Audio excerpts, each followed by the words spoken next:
Menangislah. Aisyah membuka matanya.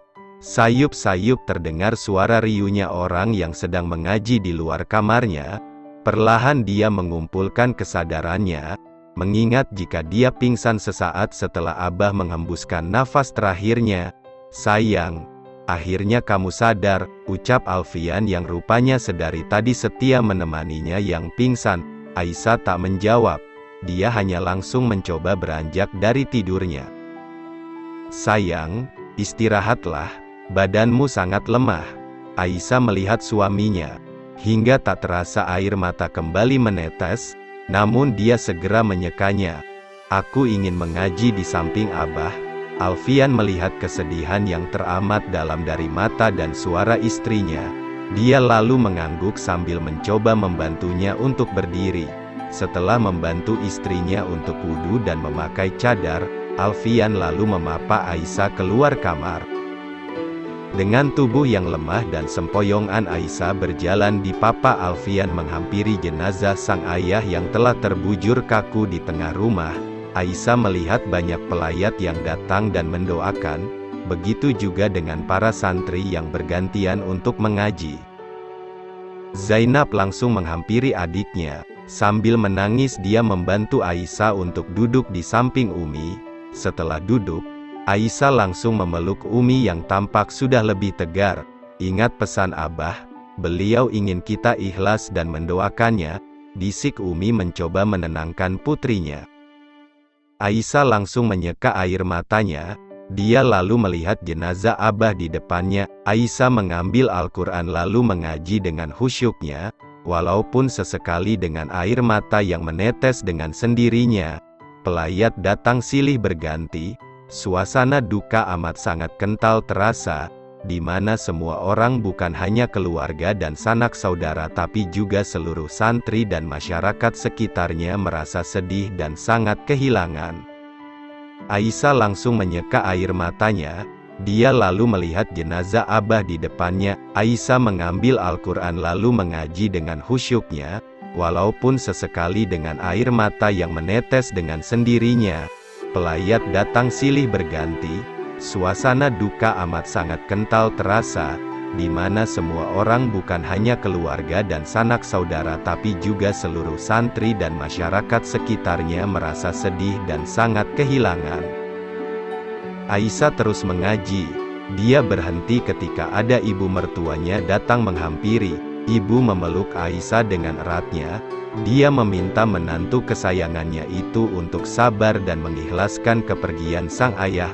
Ahmad menghampiri adiknya.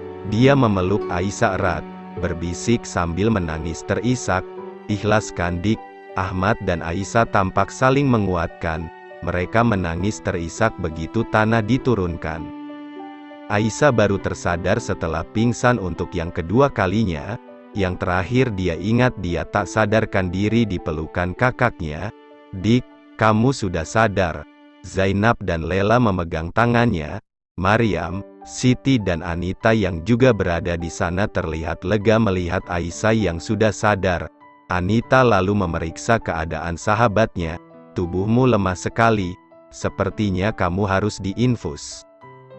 Aisyah tak menjawab.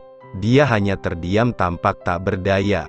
Alfian yang dipanggil oleh Siti langsung memeriksa keadaan istrinya. Dia tampak khawatir melihat kondisi Aisyah yang semakin melemah.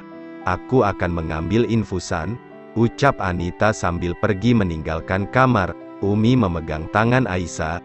Dengan sesekali menyeka air matanya, dia membaca Al-Quran yang dipegang di tangan kanannya. Aisyah mendengarkan lantunan ayat yang dibacakan ibunya. Dalam hati dia mengikuti surat Yasin yang sedang dibacanya, surat yang sama yang juga sedang dibaca oleh para santri yang terdengar riuh di dalam masjid depan rumah mereka.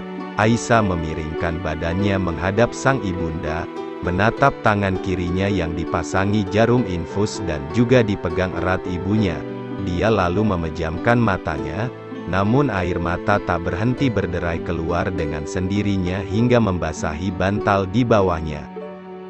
Aisyah lalu membuka mata mendengar ibunya selesai mengaji. Dia lantas melihat sang ibu menutup wajahnya dengan Al-Quran. Cukup lama hingga ketika dibuka dia melihat wajah Umi yang basah karena air mata. Melihat itu berderailah lagi air matanya. Dia menarik tangan Umi dan menciumnya lama sambil menangis sesenggukan. Abah tidak akan suka melihatmu seperti ini. Umi mencoba menenangkan. Maaf Umi, tapi Aisyah tak tahan. Aisyah tak kuat. Aisyah tetap menangis sesenggukan sambil memegang tangan Umi dengan wajah yang dia benamkan ke atas bantal. Umi mengerti betapa putrinya itu merasa kehilangan sosok sang ayah. Dia tahu persis kedekatan di antara keduanya, jauh melebihi kedekatan dengan anak lainnya. Jadi wajar saja jika Aisyah begitu sangat bersedih. Aisyah bahkan sudah sangat merindukan Abah sekarang Umi. Suara Aisyah tercekat menahan tangisnya. Nak, Umi mengelus kepala putrinya. Alfian yang baru datang karena selesai pengajian, kaget mendapati istrinya yang menangis terseduh-seduh. Beberapa orang lainnya yang juga baru selesai pengajian datang untuk melihat keadaan Aisyah mencoba menenangkannya. Orang yang sudah meninggal disiksa karena tangisan orang yang masih hidup. Ahmad mengusap kepala adiknya. Seketika Aisyah langsung menghentikan tangisnya. Menangislah Dik. Tapi secara wajar, tidak ada salahnya menangisi kepergian seseorang yang kita sayangi. Itu manusiawi dan itu tidak dilarang. Dalam agama kita, yang tidak diperbolehkan adalah menangis berlebihan hingga meratapi dengan ucapan seakan tak rela akan ketentuan Allah hingga menyalahkan takdirnya. Tangisan seperti itulah yang membuat orang yang sudah meninggal mendapatkan siksaan. Ingat Dik, air mata itu halal, ucapan yang haram. Ahmad menasihati sang adik.